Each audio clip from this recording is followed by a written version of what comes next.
In 2022, Dwight Birdwell received the Medal of Honor, this nation's highest military award for valor for his actions as a U.S. Army soldier in the Tet Offensive during the Vietnam War nearly 6 decades ago. A citizen of the Cherokee Nation in Oklahoma, Birdwell is one of only 5 Cherokee Medal of Honor recipients. On Saturday, a new exhibit on Birdwell opens at the Charles H. Coolidge National Medal of Honor Heritage Center here in Chattanooga. Scott Saunders and Maranda Wilkinson are with the center. Tell us more about Dwight Birdwell. Dwight Birdwell, he is born in 1948 in Texas. He grows up in Oklahoma. And from there, in 1966, he joins the U.S. Army. He goes to Korea first and ends up in Vietnam. And January 31st, 1968, during the Tet Offensive, there's an attack on Tan Son Nhut Air Base. And that's where Dwight Birdwell finds himself. This action, the overwhelming enemy attack, makes it so that he has to take command of his tank. His commander is wounded. He brings him to safety.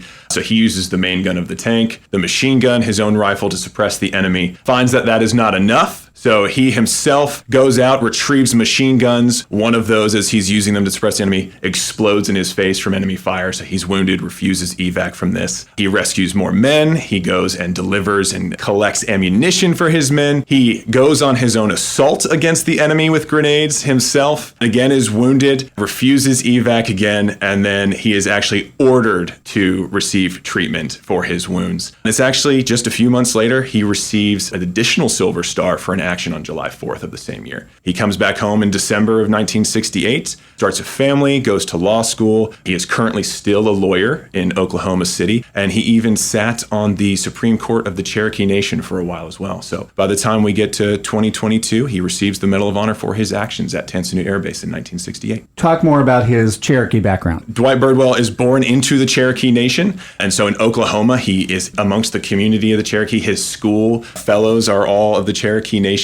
And so it's just a part of who he is. And so when he ends up in the service, he kind of lives between both worlds. There's soldiers who aren't as interested in minority groups, and then he also is able to live and get along with other minority groups that are there. So he's able to kind of use his background to go between groups during his service. And so when he comes back, he becomes a leader in his community. Not only does he have 2 Silver Stars, he has 2 Purple Hearts, he has a Bronze Star as well. People look up to him. He comes back to Oklahoma, he comes back to where he's from, and he tries to use his skills. He goes to regular 4-year university and then to law school. So he sticks around and clearly was an asset to the Cherokee Nation because he serves twice on the Supreme Court of the Cherokee Nation in the 90s. And Maranda, talk more about how this exhibit came together and what will be on display. We're really excited about this exhibit. It's going to be unique, I think, compared to other exhibits we've had in the past and even some of our current permanent ones, because we're going to be able to exhibit artifacts from his childhood. And it's going to walk from his childhood to his career serving on the Supreme Court of the Cherokee Nation, his judicial career, and then moving into, obviously, shining a light on what he did in Vietnam and artifacts from his service. So many times we feel like students just can't fully connect to Medal of Honor recipient stories. They don't see them as having childhoods as well. Medal of Honor recipients, they came from all walks of life, right? All settings, all circumstances. They endured a lot of hardships, many of them as children. But what makes them special is that they were all able to muster the courage in their moments to press forward. And they all grew up to be those individuals. And, we talk about those values that are associated with mental courage, commitment, sacrifice, integrity, patriotism, citizenship. One of the questions that we've asked Medal of Honor recipient Birdwell in the past when he's worked with our teacher fellows is, how are you able to, and other Cherokees, able to join a military that once had turned its back on the Cherokee people? And he said, that song, Maranda, "This land is your land, this land is my land," was our land first. And so we're going to defend it, whatever that looks like.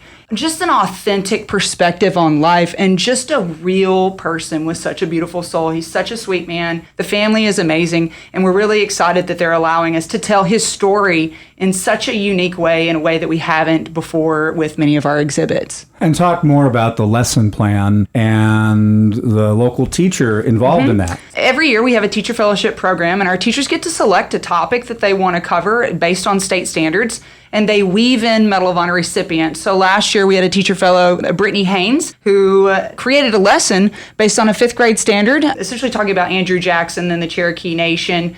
And obviously it ties in some of the Trail of Tears, but she did such a beautiful job of weaving in Medal of Honor recipient stories. There are only 5 Cherokee Medal of Honor recipients. That's it, out of the 3,500 plus. Dwight Birdwell is one of them. And so she wove in their stories. We had him here last year to talk to our teacher fellows at one of our professional developments. It's just a neat lesson, a neat way to incorporate those stories that we think are just so important for students to hear. And so this lesson is accessible on our website for free, and teachers can actually just go and use it if they want. But it's really neat to have a lesson already prepared for an exhibit that we have. And if people want to learn more about the exhibit and everything at the Charles H. Coolidge National Medal of Honor Heritage Center, where can they go online? Our website is mohhc.org. Click on visit. You can book your tickets in advance, but this exhibit will open August 9th and it will run through January 3rd. So you'll have a few months to come take a look at it, but we highly recommend it. We are excited about it. It'll be told in a way that we haven't told other stories in the past. All right, Maranda, Scott, thanks so much. Thanks for having us. Thank you for having us, Ray.